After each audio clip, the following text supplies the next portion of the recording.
Namo Sakya Muni Buddha. So it's a special session today. So I hope that our new member, you can hear that I try to answer the best I can. Okay, this question is a very big question. To answer it in the simplistic way, it's a short chance you. But I try my best to answer it. Really, each question can take about the whole session, or maybe 2-3 sessions to answer one question. Okay.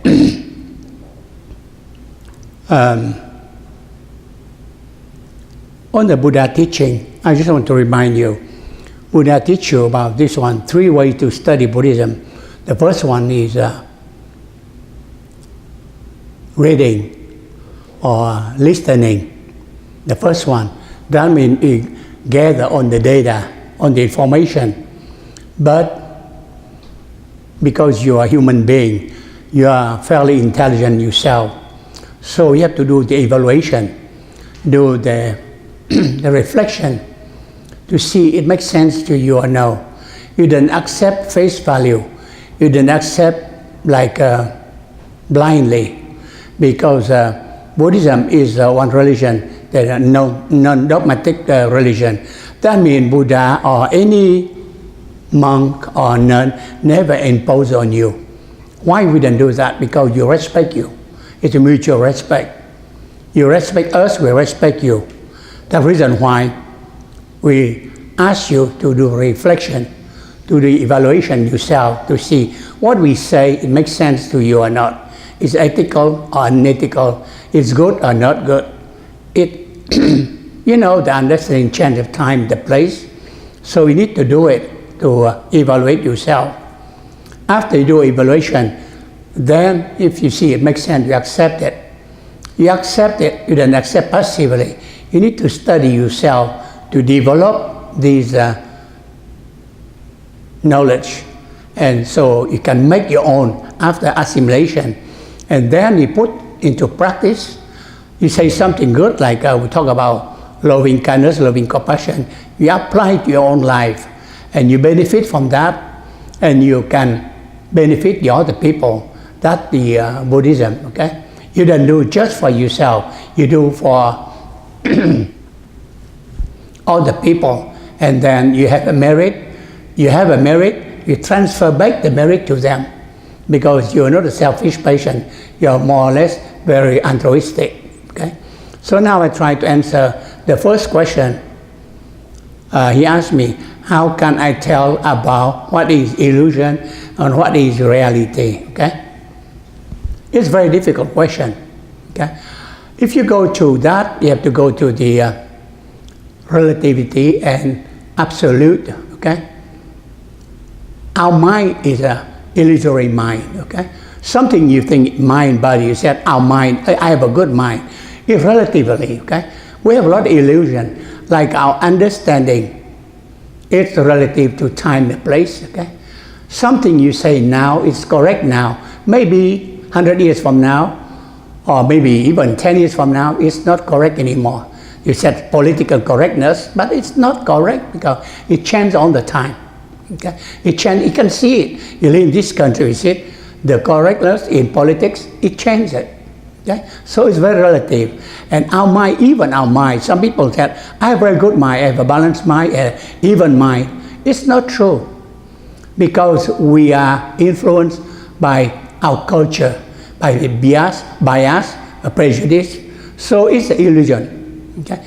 So if you go to reality, it's real, you go to the absolute, you go to something absolute.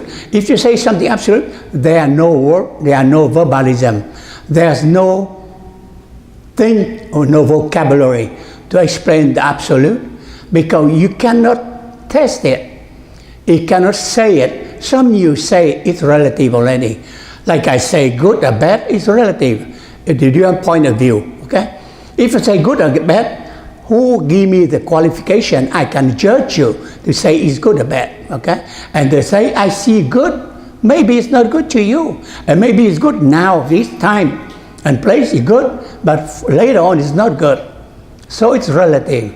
Okay? It's completely relative. So ask about what is reality. Reality, go to the absolute. How can you get the absolute? By cultivation, by understanding. Okay? When you suppress on the illusion, your illusory mind, you know, by Buddhist psychology, you have the mind is not only one mind. We think mind hurt only one. No. Your mind composed of different parts, the 8 parts. The number 1, eye, consciousness, okay? You see your eyes, organ of sense. And you have object, you have a formation that you vision, okay? The ability to see that one consciousness, and then to hear, the second one, and to taste, okay? And the mouth, to smell, and then the touch, the body, the touch, okay? And then the mind, you said, the number 6, consciousness number 6, that's your mind, but that's a lot of illusion. And then in the 7, that the between, intermediate, that's the one between the 6, between 5 organ sense, and then number 8, the repository, that the storage. You keep on the storage of you. The good seed, the bad seed, it go with you from one life to the next. So it go back to Buddhist psychology. It's complicated. I promise I will explain to you about Buddhist psychology a little bit more. But it takes time to just to explain, go to one consciousness to the next, the number 1 to number 5. It's very easy, you can understand, so you know it. The number 6, that's your mind. That's a little bit more abstract, okay? And number 7, that's the between, to transfer between number 6 and number 7.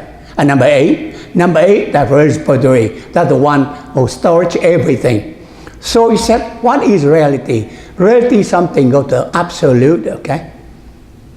The one you see real, it's not real. The one you see now, it will live in the dualistic point of view world, okay? We compare good and bad, tall and short, white and black, we compare. But it's really in the absolute, they have no comparison. Only one, the unique one. And you say, how we can see that? It takes a lot of understanding, a lot of study, so we can go back to absolute. I can't use a word to describe the absolute to you. We have to find out yourself by studying, by contemplation. You contemplate, you can see it. When you see there's no comparison, you go back to absolute. That's reality. If you can see something here, it's pretty. It's not absolute, because when you say something pretty, you compare to something it's not as pretty. So we can see this one is pretty. So you compare. That's your view, your point of view. Somebody else see it a different point of view. So you cannot impose to that person. I can impose to Robert. I said, I tell you this one's pretty. He said, no, I didn't see that way. I didn't see that way. I tell him, I think this one correct. He said, no, I didn't see this one correct. That's your point of view, a dualistic point of view. Okay, but go to the absolute. Nobody can compare. There's no comparison anymore. That's the absolute. That's the reality. Okay, so you have to understand Buddhist psychology, understand a little bit more, so you can see the reality. Reality is that's the real. That's the absolute. You cannot see in real life something you said is real. You compare already. You compare. There's nothing. We don't agree to each other about the relativity. Okay. Nobody agree about relativity. Go to absolute, then there's nothing to compare, to discuss, to argue anymore. When you can argue it, it's the illusion. Okay, that illusion, because our illusion, we put the value on that object. So it's an illusion because it's not real. But something real, reality, you cannot compare. There's nothing you can compare anymore. Okay, that's the reality. So go to the practice. Okay? You go to practice takes time. It doesn't take, a short time, you can see reality. You have to find it. You have to go back to the contemplation, to our true self, and to study that. And you do the evaluation, the right evaluation. So Buddha teach you about right view, right understanding. That's from that, the Eightfold Path. Okay. I cannot tell you what is illusion. Illusion is something in this world. This is on the dualistic point of view. That's illusion. And we believe it's true. It's not the mundane knowledge. You said, oh, that's illusion. We thought it's so, something, misconception, something is called illusion. No, it's not that. Everything we see now is the illusion, because it's not true. We think it's true, but stop and think, it's not true. We compare. When you compare, we don't agree each other. The thing you agree is your point of view, your opinion, and mine is my opinion. You cannot force me to believe what you believe. I cannot force you to believe what I believe. Okay? So you go back to absolute. The absolute, there are no comparison anymore. That's the reality. I hope that I answer your question. Okay? I hope you have a question. What I would advise you, please contemplate this. Contemplate about illusion. Contemplate more about illusion. To see if I tell you, it makes sense to you. Illusion is something we have now here, because we have dualistic point of view. We compare. We compared one and the opposite, and we go to that, and nobody agree about comparison. None of us, so it's illusion. Okay? Because it's not real. Because when you think it's real to you only. Okay? The other people didn't accept it. No matter how you want, you can impose. You're a teacher, you can impose on your student. Students, they're very smart. They have their own judgment. They have their own evaluation. You cannot force them. You teach them how to think. You cannot make them think, okay? They think the way they are trained, they have their background, but it's still relative, okay? They go to the point, they cultivate to one these days, they reach to the level. They go to find the absolute, they will find it. We cannot help them. We cannot force them. They have to do it themselves. So in Buddhism, Buddha teach you like the finger, you point at the moon. Then take the finger as the object, as the result. You have to look at the moon. He wants to point you at the moon. So you want to guide your vision, your eye, to see the moon. You don't see his index. If you see his index, it's wrong. Okay? Like the Dharma. The Dharma Buddha teach you, it's not the goal. It's not the end point of the study. The Dharma is the mean to help you to discover your true self, to help you to discover the truth. Okay? But if you see the Dharma is the end, it's wrong. You're not understanding Buddhism. Okay? So you have to see Dharma is like a boat. Okay? The boat transports you, bring you from one shore of ignorance to the shore of awakening. After you cross that river, push the boat back to the other shore so somebody else can use it and to do the same thing like you. But if you bring the boat with you, carry it on your back and try to travel with you, that's useless. Okay? You do something, it's not helping for you, for the other people. So the Dharma is the same thing. Dharma is the boat. Okay? You use it to open your mind, to help you to understand. After you understand that, help somebody else to use the same means to understand it and help that. That's your goal, because you practice to help the other people. You don't practice just for yourself. Okay? In Buddhism, if you practice for yourself, that's wrong. You practice so you understand. After you understand, you help the other people to understand, to practice it. You see a lot of monks, they listen. What do you want to be a monk? I want to be a Buddha. What do you want to be a Buddha? To help the other people so they can become Buddha before me. That's the way they want it. You ask many Tibetan monks, they all tell you, I want to be Buddha. You thought this guy is arrogant. He want to be a Buddha. He doesn't deserve. He said, yes, truly. He want to be Buddha so he can help you to become Buddha before them. Okay?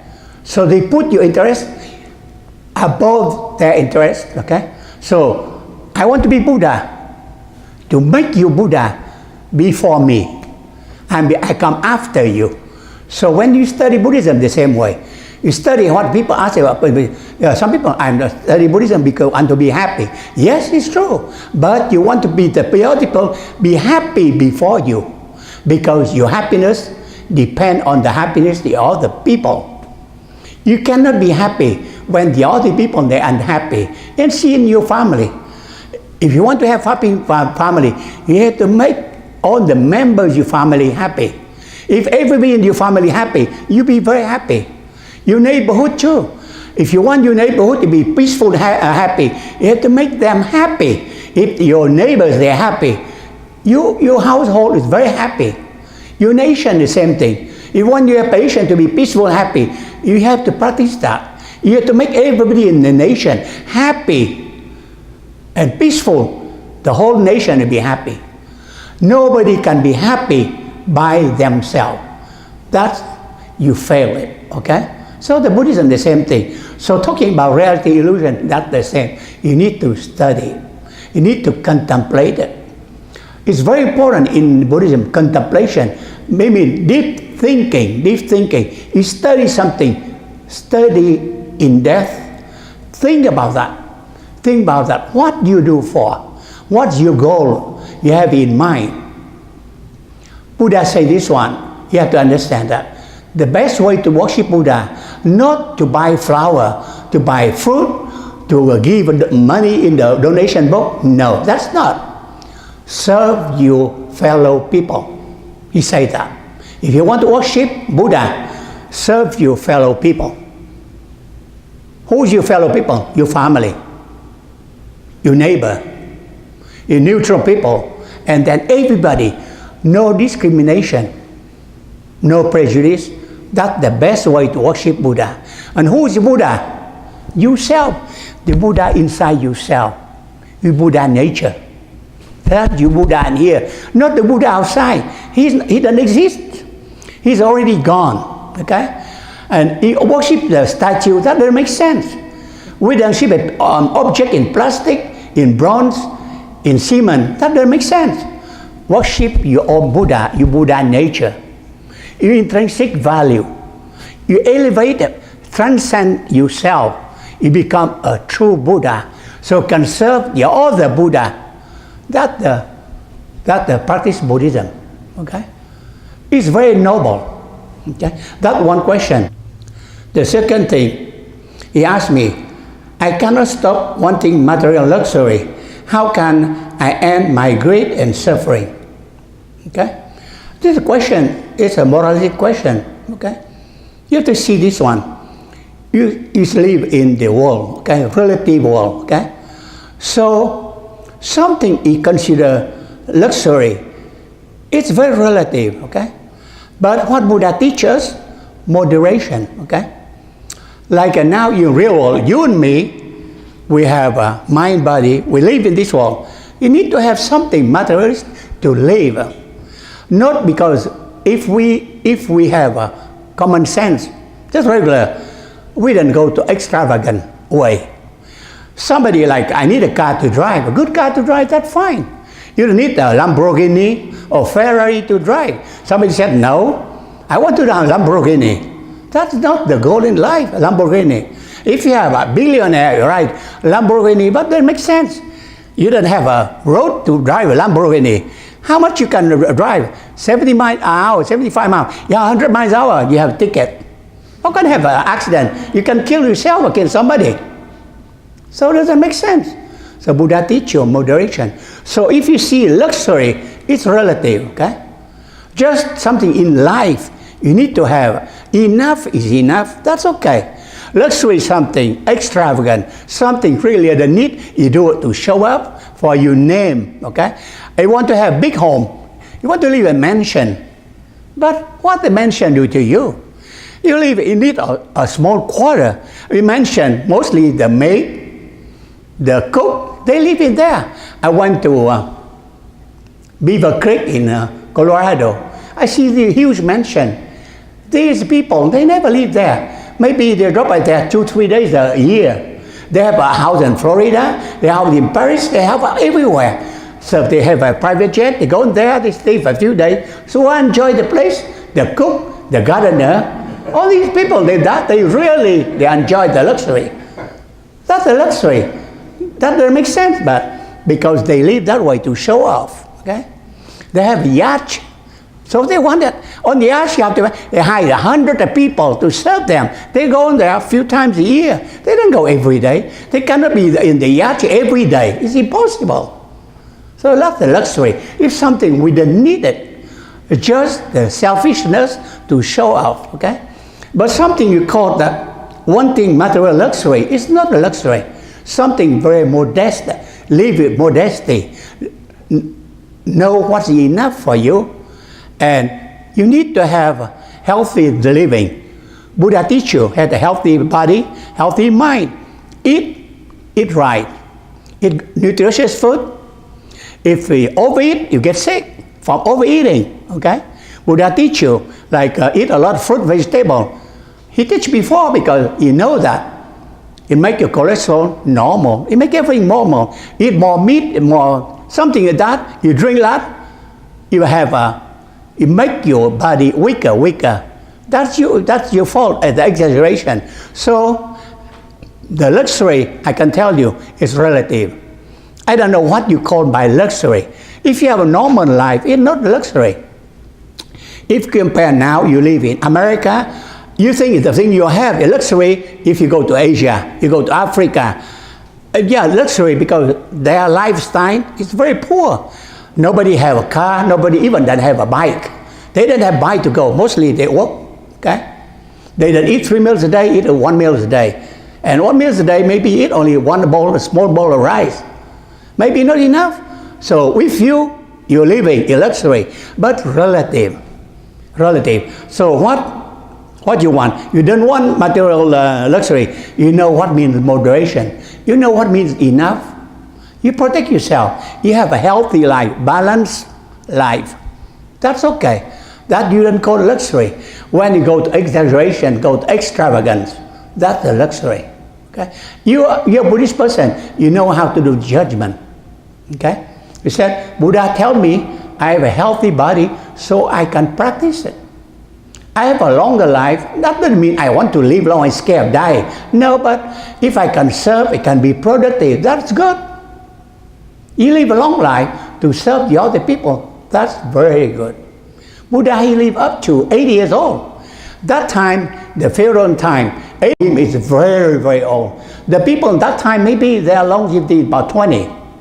Okay? So he lived 80, that'd be phenomenal. So, it was a judgment.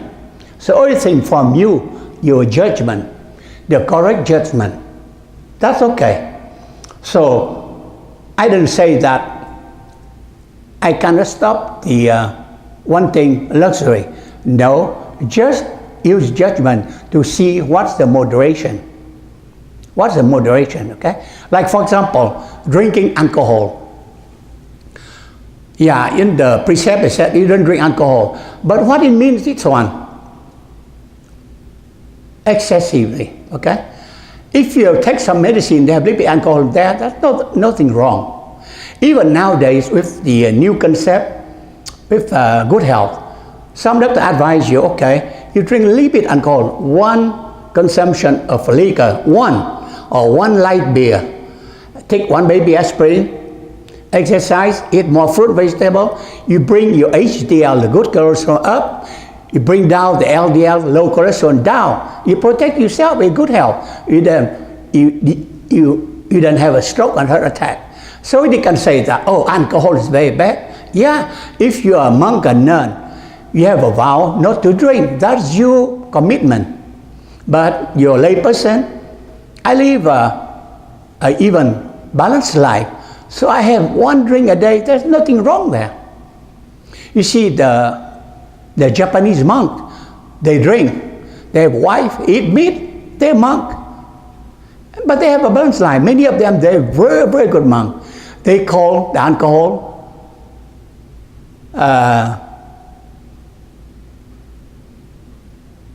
paramita water. They call that. Because they know how to control their drinking. They balance it. You know, like on the Catholic Father, they have a wine. When they give the service, the Mass, they drink a little bit wine. But they don't go to the excessive drinking. You see, that makes sense. Okay?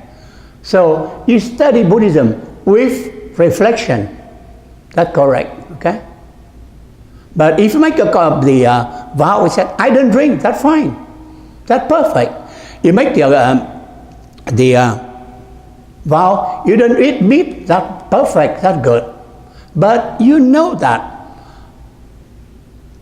Buddha in his life, he never been vegetarian. He eat meat. Why? Because he have a love, following compassion to the people. He beg for his food. He go out with the bowl to beg the food. The people that time, they very poor. Even now, the poor people, they give him what they have. They cook, little meat, little fish, tiny, they share him.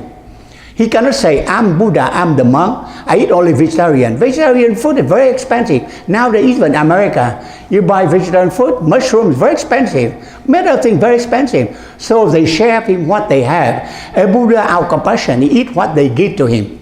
He never asked them, he never demand that, I'm the monk, I eat only this. And these people, they have to sell their house, they sell everything they have to buy the food for the Buddha. No, he didn't do that. Out of love, out of compassion. The only time he eat, he will eat one time a day. He died between 12 to 1. That's the only time, one time a day. He didn't eat breakfast, he didn't eat supper, eat only one time a day. So they call it chai. Chai, that means noontime. The Chinese, they misinterpret, they thought that's a vegetarian. Okay? And the Vietnamese, the same. The chai, they mean like chai, that means no meat. They I told them, you misunderstand Buddha. Chai, that means one time a day. He controls his eating, no much demand, okay? Eat only enough to survive so he can serve the people. He didn't eat a lot, just little, only one time a day. That's all. And Hyana, the Theravada people, they still got the custom. They eat only one time a day. Eat a big bowl like that. And the people bring to them, they bring fish, meat for them. They don't cook at the temple. We, Mahayana, we cook, they don't cook. Everything they eat, the people bring to them. Now you go to Theravada temple, you don't see their kitchen. They have no kitchen. They don't cook. People cook, bring to them. But they bring a lot. They bring fish, they bring meat, they bring a lot. They eat like the Buddha way. Okay? The Theravada people. How can I end my greed and suffering? Okay? Like I said, if you know what you need, what's enough, you don't have the greed. Everybody is greedy. Everybody is greedy. I'm greedy, you are greedy. We're greedy. We want to live without control. We want to lessen it. But if you live this life, you said you don't have greed, that's impossible. I'm greedy because I want to live, I want to eat after that, but we want to lessen it. We want to control, put a stop on that. Over-greeded, that's the bad, but you have some greed in there. You have some greed because if they have greed, you die already. They have many religions in the Middle East, in India. They stop themselves eating, they starve themselves to death, they practice asceticism. But Buddha didn't teach that way. He teach you the middle way. Okay?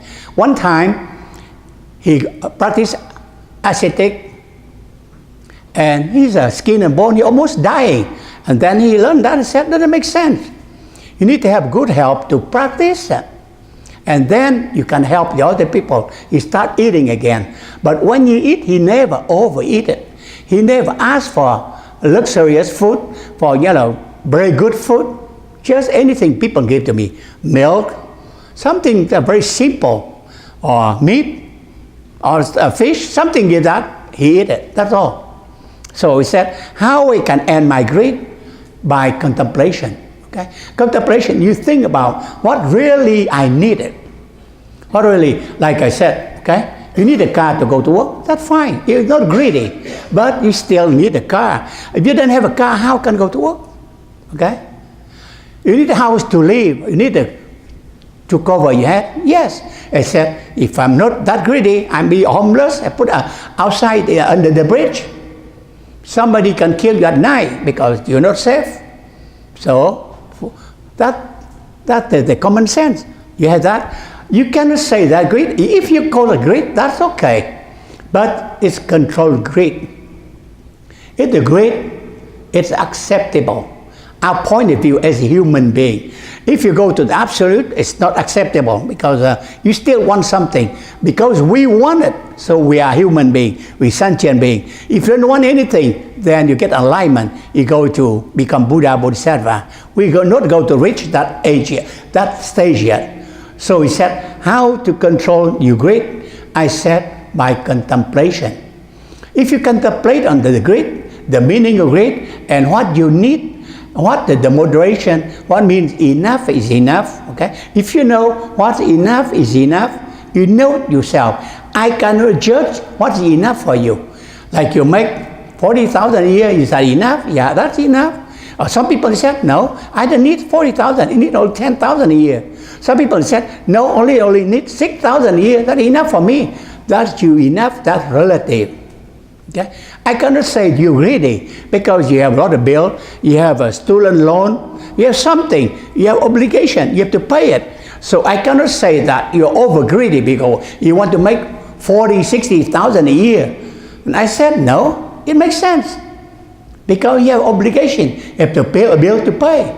That's fine. Or you have to help your brother, your sister, you help your parents. That's acceptable. At the point of view of the human being, is relative. Okay? So, let's say, how I can end my greed? It depends how you see the greed. If really want the greed, you have to be enlightened. You have to be out of this world, out of the cycle of birth and death, then you have no greed. You live in the cycle of birth and death, you're still greedy.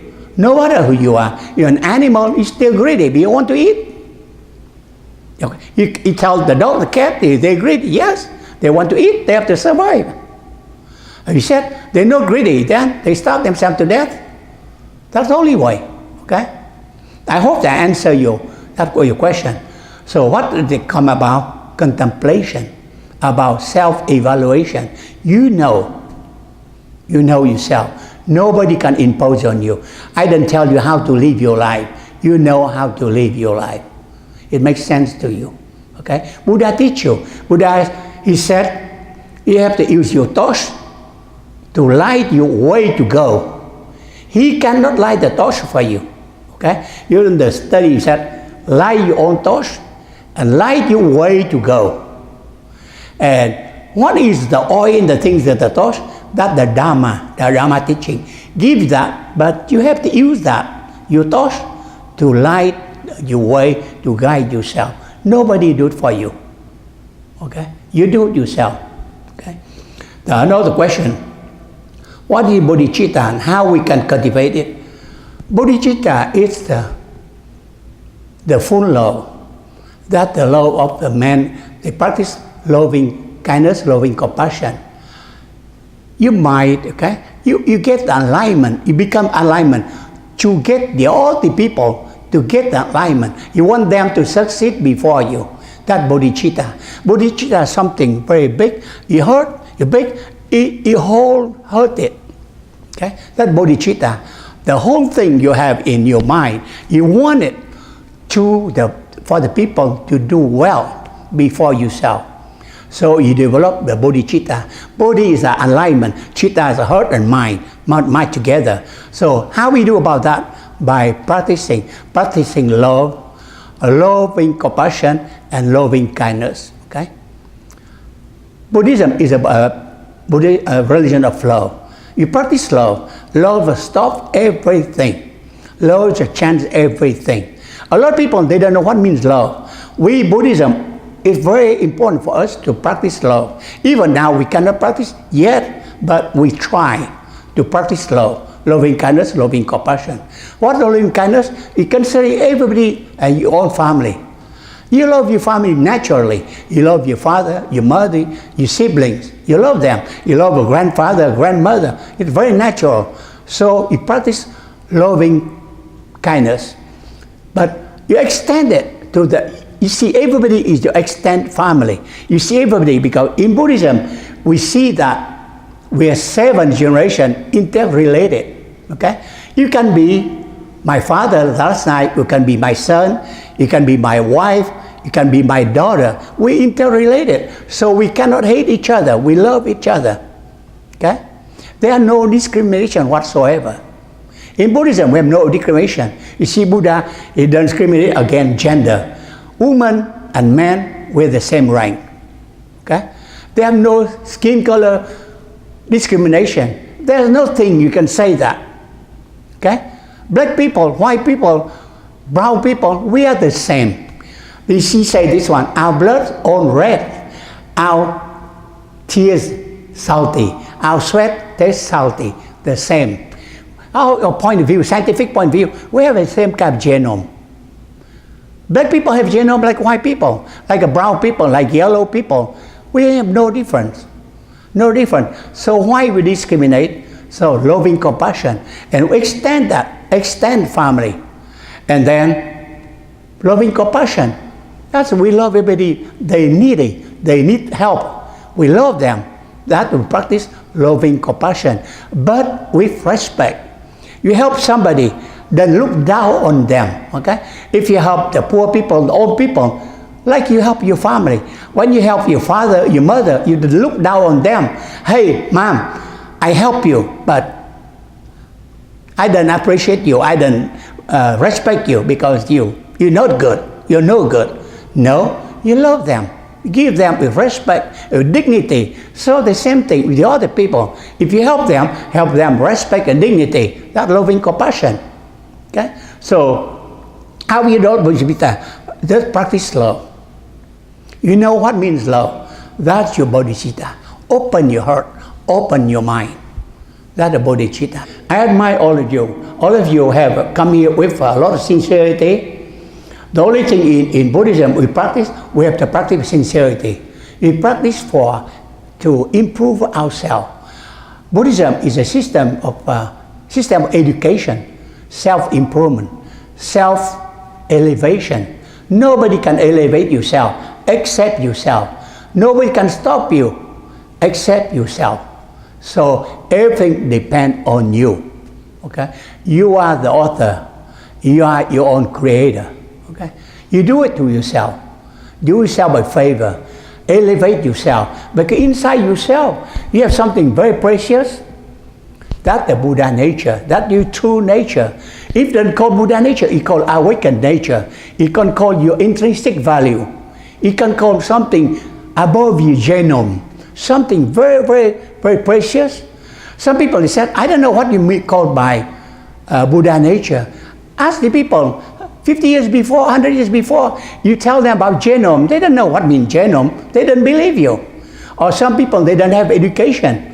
I tell them genome. They said, what are you talking about? You invent story. I never hear about genome. I never know about DNA, chromosome. But if you have education, they said, yes, genome is true, is real. So you're a Buddhist person. Buddha nature is real, is true. Inside yourself. It's very precious. You didn't see yet, you didn't discover yet. You're not get rid of the dirt, on the obstacle. You can explore it, but take it, open everything, explore inside yourself. Something very brilliant, very good, very purified. That's your Buddha nature. Okay? I hope that I can answer simplistically. It's very simplistic answer. I just ask you to think more, read a little bit more, do more contemplation. Hopefully, it will guide you, like Buddha tells you, light your own torch to guide yourself to the way of Buddhism. Okay? You have to light your own torch. Nobody can light for you. and you guide yourself. You're very brave. I guide myself. I go my way. You will explore it. Okay? That's my talk today. If any more question, and try to answer your question.